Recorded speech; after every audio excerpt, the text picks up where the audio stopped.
Once there stood a city that ruled not by empire, but by the mind.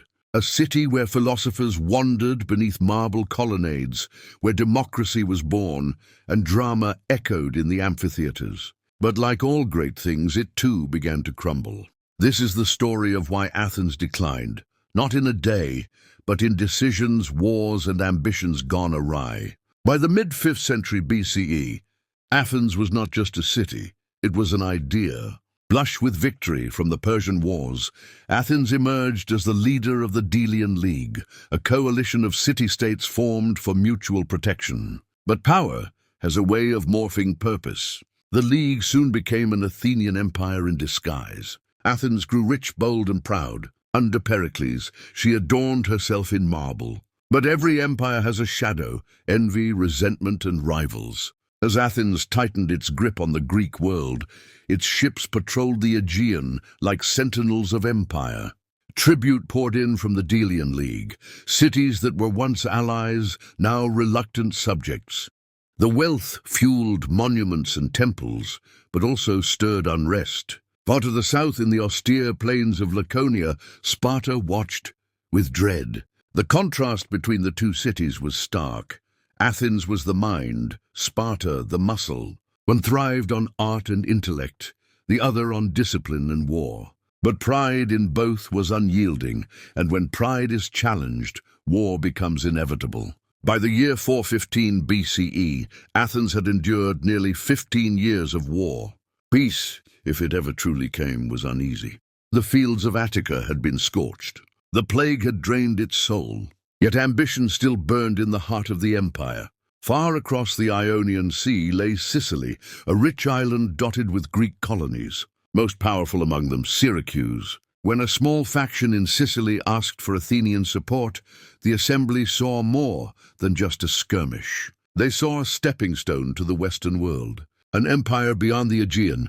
Leading the call for war was the brilliant but reckless Alcibiades, a man of noble birth, silver tongue, and shifting loyalties. He promised glory, riches, and an easy victory.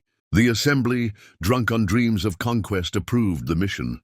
They gathered the greatest expedition Athens had ever seen, over 130 triremes, thousands of hoplites, and enough supplies to feed a small nation. It was more than a campaign. It was a gamble for the soul of the empire. But before the fleet even reached Sicily, scandal exploded back home.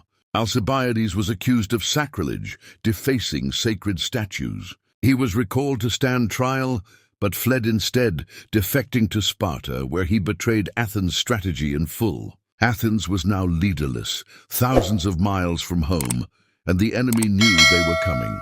The Athenians laid siege to Syracuse, but underestimated its defenses and its people. Spartan advisors, led by Gylippus, arrived to help the Syracusans. What was meant to be a swift conquest turned into a year-long stalemate. Eventually, Athens sent a second wave of reinforcements. 2 entire fleets, 2 chances to retreat wasted. Then came the final blow, the battle in the harbor. The Athenian navy, once unmatched, was destroyed. Their generals were captured.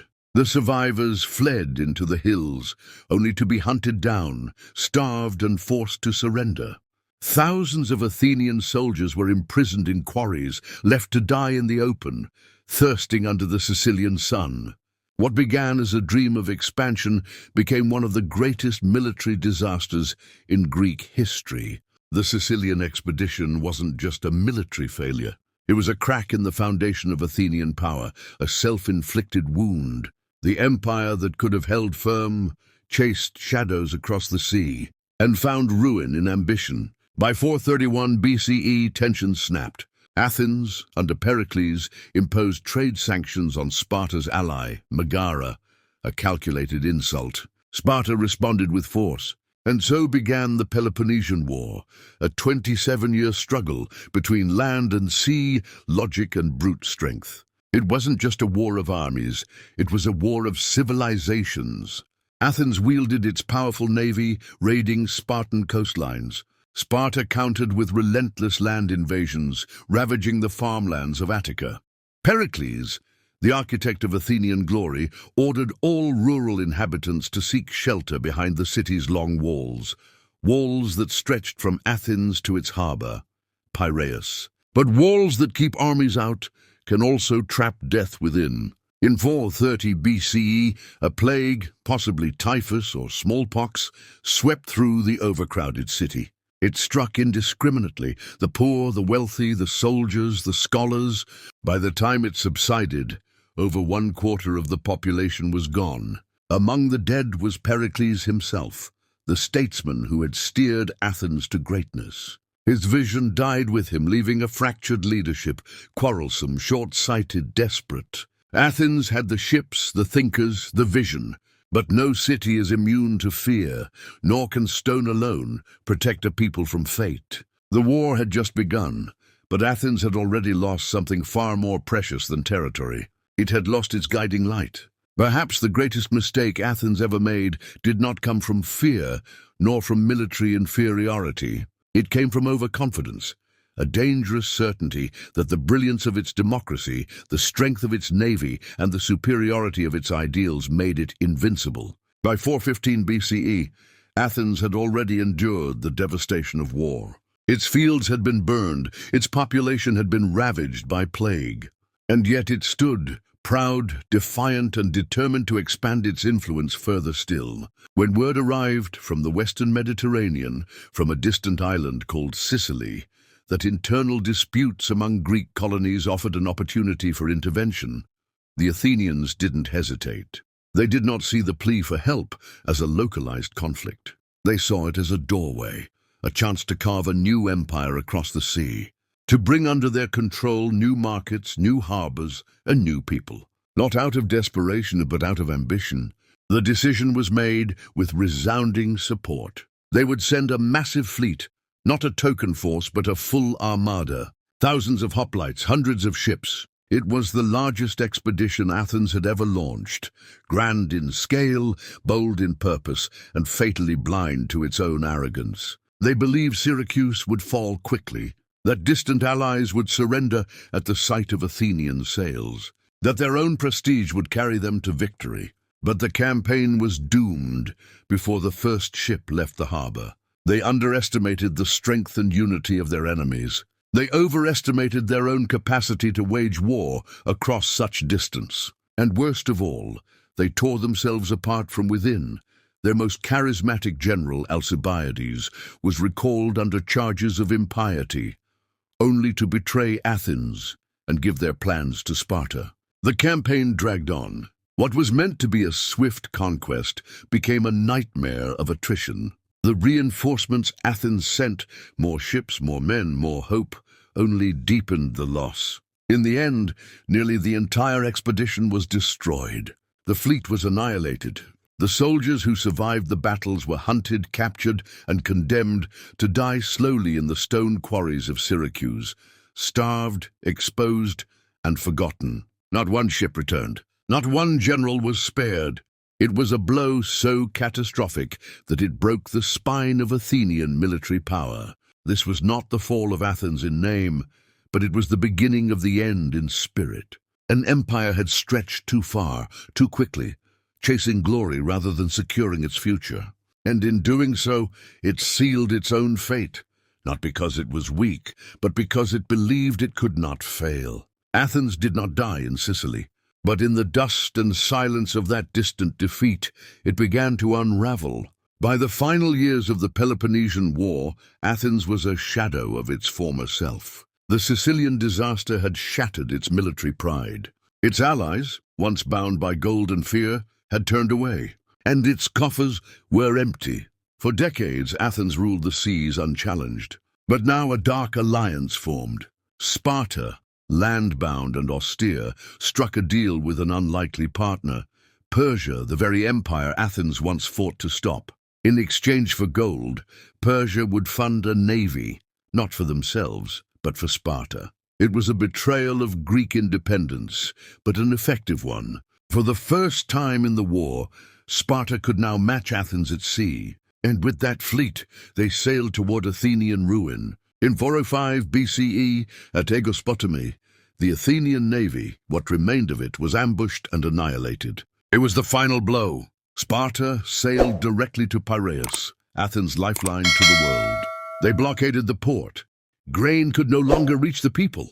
Inside the long walls, starvation gripped the once proud citizens.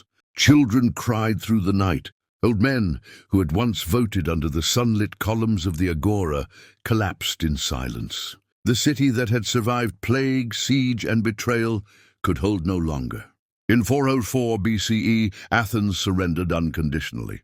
No parades, no final speeches, just silence. The war was over, and Athens had lost. Its navy was dismantled, its walls were torn down. The empire that once ruled the seas now ruled nothing at all. The Spartans tore down the long walls to the sound of flutes. In the wake of defeat, democracy was abolished. Sparta installed a puppet government, the 30 Tyrants. 30 Athenian elites, oligarchs with Spartan backing, took power. They ruled not with reason, but with fear. Critics were silenced. Property was seized. Over 1,500 citizens were executed or exiled in a reign of terror that lasted less than a year, but scarred the city for generations. Athens, the beacon of philosophy, the architect of democracy, the artist of civilization, was now a ghost of its former self. The marble still gleamed in the sun, but the soul of the city had dimmed. It was no longer the voice of Greece, but a cautionary echo. The fall of Athens wasn't just the end of a war. It was a revelation that even the brightest minds, if led by unchecked ambition, can engineer their own downfall. And that democracy, fragile and bold, must be defended, not with conquest but with wisdom. Athens would rise again, but never to its old glory. Culture blossomed. Plato founded the Academy. Aristotle taught in the Lyceum. But politically, Athens was a regional player in a game now ruled by others. In the north, Macedon rose. First Philip, then his son Alexander reshaped the Greek world. Athens watched, debated, and obeyed. In 146 BCE, Rome conquered Greece. Athens became a cultural museum for Roman elites, a classroom, not a power. The city of reason now belonged to emperors. Why did Athens fall? The answer is complex, but rooted in hubris, overreach, and the dangers of too much power held too tightly. She ignored the fears of her allies, underestimated her enemies, and placed glory over pragmatism. And yet her legacy endured. Athens, the empire, is gone. But Athens, the idea? That still rules the world. If you found this dive into Athenian decline fascinating, hit like and subscribe for more forgotten yet vital stories from the ancient world. What civilization should we explore next?